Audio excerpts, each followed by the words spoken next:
She can't even walk, Your Honor. How can she possibly raise a child? My mother-in-law's voice echoed through the courtroom, each word cutting deeper than the last. Look at her, bound to that wheelchair. My granddaughter deserves better. I sat there, my hands gripping my wheelchair's armrests so tightly my knuckles turned white. Beside me, my husband Thomas squeezed my shoulder, his touch grounding me as Margaret, his mother, continued her theatrical performance. My name is Olivia Chen Martinez, and at 32, I found myself fighting to keep custody of my own daughter because my mother-in-law decided my disability made me an unfit mother. Mrs. Martinez, the judge interrupted, her voice sharp. Are you suggesting that people with disabilities are incapable of parenting? Margaret straightened her designer blazer, her perfectly manicured hand gesturing dramatically toward me. I'm saying my 8-year-old granddaughter needs someone who can keep up with her. Emma's a talented athlete. She needs guidance, physical support. How can someone who can't even stand provide that? I thought about Emma, our brilliant daughter, probably sitting in the hallway with my sister, trying to understand why her grandmother was trying to take her away from me, the same grandmother who'd been undermining my parenting since the day Emma was born. Your Honor, my lawyer started, but I touched her arm, signaling I wanted to speak. May I address the court? I asked, my voice steadier than I felt. The judge nodded, and I wheeled myself forward. Years of navigating both physical and social barriers had taught me when to fight and how to do it effectively. This was one of those moments. I've been in this wheelchair since I was 16. I began meeting Margaret's cold stare. A car accident took my ability to walk, but it gave me something else. Determination. I graduated top of my class in physical therapy, met my husband, and built a life that I'm proud of. When Emma was born, yes, I had to adapt. But that's what parents do, wheelchair or not. I pulled out my phone, pulling up a video I'd been saving for this moment. This is from last weekend's swim meet, I said, holding it up. The screen showed Emma diving into the pool, her strokes powerful and precise. I might not be able to swim with her, but I've never missed a practice. I'm the one who drives her to training at 5 a.m., the one who helps her with her technique from the poolside. The video switched to Emma climbing out of the pool, rushing to where I sat in my wheelchair. Mom, did you see? I beat my personal best. Her joy was contagious, her wet arms thrown around me without hesitation. The thing about being a parent with a disability, I continued, my voice growing stronger, is that you learn to focus on what you can do, not what you can't. I might not be able to run alongside Emma, but I've taught her something more valuable, that different doesn't mean less capable. Margaret scoffed, but I noticed her confidence wavering. She needs a normal mother, she insisted, but her voice had lost some of its conviction. Normal? Thomas finally spoke up, his quiet voice carrying across the courtroom. Mom, Olivia's not just a good mother, she's an extraordinary one. Emma's thriving, she's confident, compassionate, and determined, just like her mom. If you'd stop trying to tear our family apart, you might actually see that. The judge leaned forward, her expression thoughtful. Mrs. Chen Martinez, how does Emma feel about your disability? I smiled, remembering a conversation from just last week. She told her class during show and tell that her mom has superpowers, that my wheelchair is like a rocket ship, and that I taught her that obstacles are just opportunities to be creative.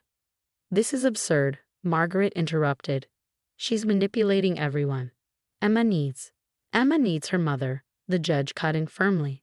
And from what I've seen, she has an excellent one. She turned to address Margaret directly. Mrs. Martinez, your petition for custody is denied.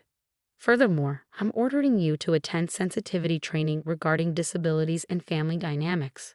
The relief that flooded through me was overwhelming. Thomas wrapped his arm around my shoulders, and I could feel him trembling slightly.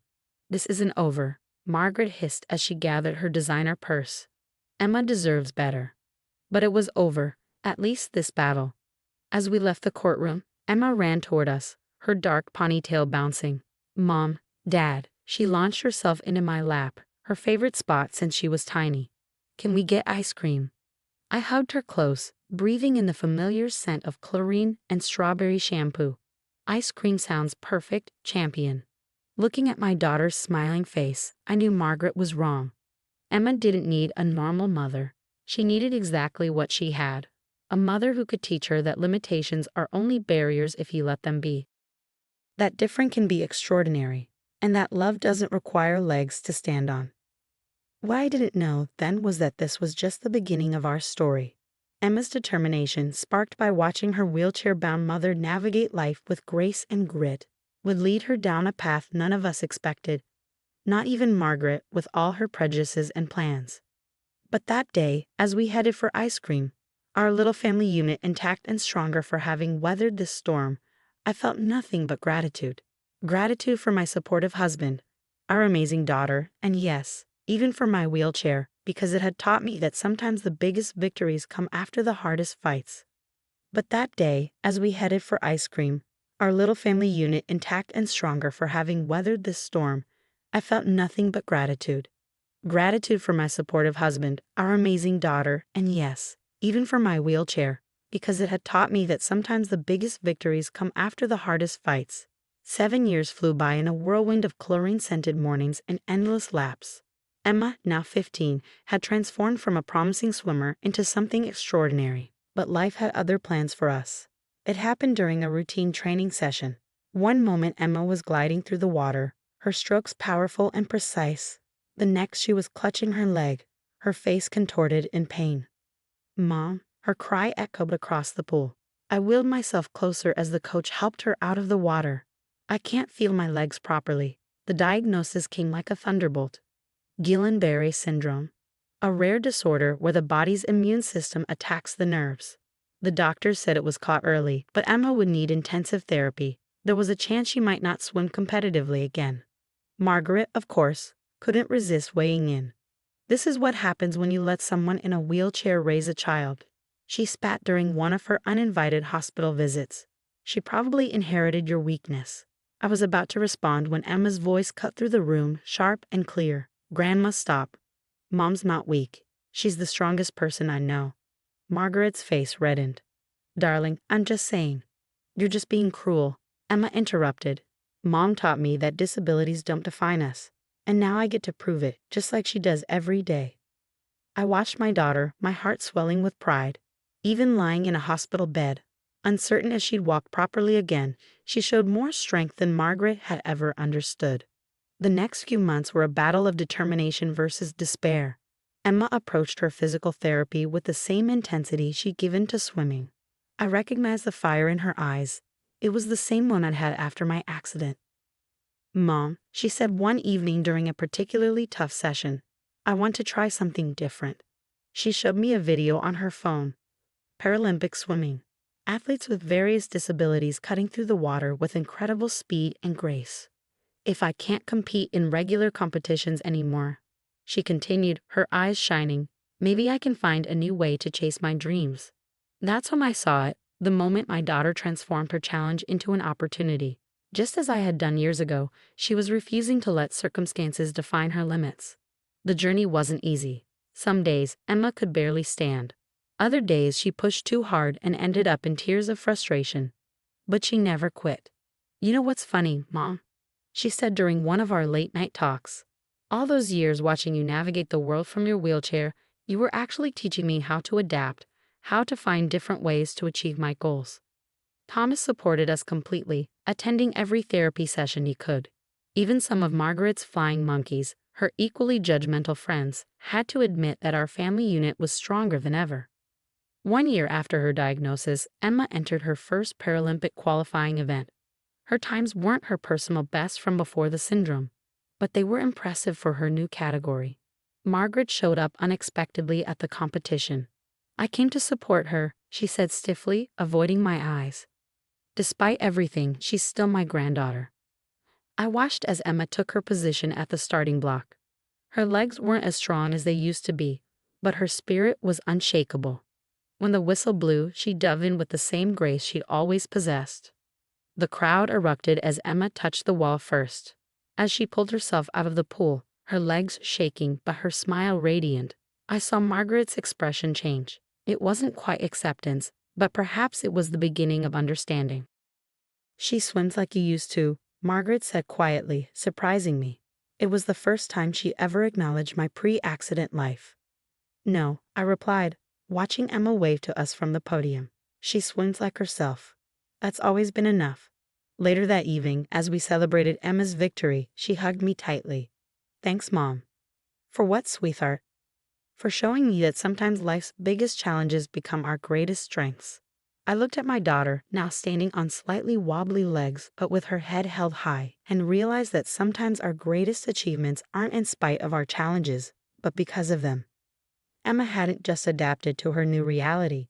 She'd embraced it, transformed it, and was using it to inspire others. As I watched her show her medal to Thomas, I couldn't help but think about how far we'd come from that day in the courtroom when Margaret tried to tear us apart. My daughter wasn't just surviving. She was thriving, turning what some might see as a tragedy into a triumph. And this was just the beginning of her journey. 3 years later, I was sitting in the stands at the Paralympic Games, my heart beating fast as Emma stepped up to the pool. Bright stadium lights made the water sparkle like gold. Thomas held my hand tightly, and to my surprise, Margaret sat beside us, holding a handmade sign that said, "Go Emma." At 18, our daughter was more than just a swimmer. She was a symbol of strength. Her journey from a competitive swimmer to a Paralympian had inspired many people facing their own struggles. The announcer's voice echoed through the stadium. In lane 4, representing the United States, Emma Chen Martinez. As the swimmers got ready, I saw something unexpected. Margaret was crying. I was so wrong, she whispered, her voice shaking. About everything. The starting buzzer sounded, and Emma dove into the water. Her swimming style had changed to match her new abilities, but it was still beautiful. Every movement was strong and full of purpose. The crowd cheered as the swimmers neared the final turn. Emma was tied with a champion from Australia. In that moment, I thought of every early morning practice, every therapy session, every tear and small victory that led to this point. "Come on, Emma," Margaret shouted, surprising all of us. She stood up, waving her sign. "Show them what you can do." Emma touched the wall. We held our breath as the results came up. CHN Martinez, first. NEUPARALYMPICRETR. Thomas jumped up and lifted me from my wheelchair in joy, spinning me around. Even Margaret was cheering and hugging everyone. After the medal ceremony, Emma came over, her gold medal shining. She hugged each of us, then stopped in front of Margaret. "Grandma," she said gently, "this medal isn't just about swimming. It's about learning that different doesn't mean less. Mom taught me that. Now I want to teach others." Margaret held Emma's hands, tears falling. "I was wrong about so much," she said. "Your mother, she didn't just raise you.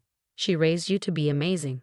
That night, at a small family celebration in our hotel, Margaret pulled me aside. "Olivia," she said, her voice full of emotion, "I want to say sorry, not just for today, but for everything. Watching Emma in that pool helped me finally understand what you've been showing us all along. Real strength comes in many forms." I looked at her, not as someone who had judged me, but as someone who had finally changed. "Thank you," I said softly. "That means a lot." Emma's win didn't just change our family. She started speaking at schools, telling her story of hope and strength. At every event, she talked about where it all began, with a mother in a wheelchair who showed her that challenges could be overcome in new ways. One afternoon, about a month later, Emma came home and saw Margaret helping me make dinner, something we never imagined years ago. "Mom," Emma said, eyes shining, "I've been asked to coach young swimmers with disabilities. They want me to help start a Paralympic training program." I looked at my daughter, standing proudly despite her unsteady legs, and felt so proud. She hadn't just overcome her struggles, she was helping others do the same. Margaret smiled as she chopped vegetables. "You know, Emma, you got that from your mom. Turning hard things into something that helps others." Emma hugged us both. I had great teachers. All of you. As I watched my family, Thomas coming home from work, Emma showing Margaret her coaching plans, I realized that life's biggest victories often look different than we expect. Margaret once saw my wheelchair as a weakness, but it helped teach Emma the most important lesson. Real strength isn't about what you can or can't do. It's about how you face the hard times. And as Emma started this new chapter, guiding other athletes to believe in themselves, I knew our story was never about proving Margaret wrong. It was about proving that love, courage, and acceptance can turn any challenge into something truly extraordinary.